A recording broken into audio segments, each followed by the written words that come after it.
नमस्कार मैत्रिणींनो, उन्हाळा चालू झालेला आहे तर म्हणलं आईस्क्रीम करूया आज घरीच।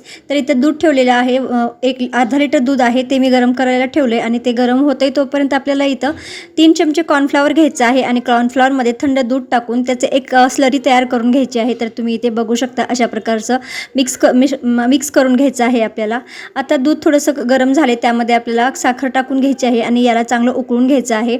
तर इथं दूध चांगलं उकळलेलं आहे। आता यामध्ये आपल्याला ना जे आपण मिश्रण तयार करून घेतलं होतं कॉर्नफ्लॉवरचं ते टाकायचं आहे आणि व्यवस्थित त्याला कंटिन्युअसली हलवायचं आहे, कारण ते आत खाल्ल्या साईडला चिटकतं आणि गुठल्या तयार होतात। आता ते झाल्यानंतर त्यामध्ये आपल्याला डार्क चॉकलेट टाकायचं आहे। तर मी इथं 50 ग्रॅम डार्क चॉकलेट टाकले आणि हे मिश्रण आता थंड करायला ठेवले आहे। तर ते चॉकलेटचं मिश्रण थंड होईस तर मी इथं 1 वाटी व्हिपिंग क्रीम घेतले आहे आणि त्याला फेटून घेतले आणि थंड झालेलं चॉकलेटचं मिश्रण यामध्ये टाकले आणि याला ब्लेंड करून घेतलेलं आहे। आता हे ब्लेंड करून घेतलेलं मिश्रण आपल्याला एका कंटेनरमध्ये टाकायचं आहे आणि ओव्हरनाईट याला आपल्याला फ्रीजमध्ये ठेवून द्यायचं आहे।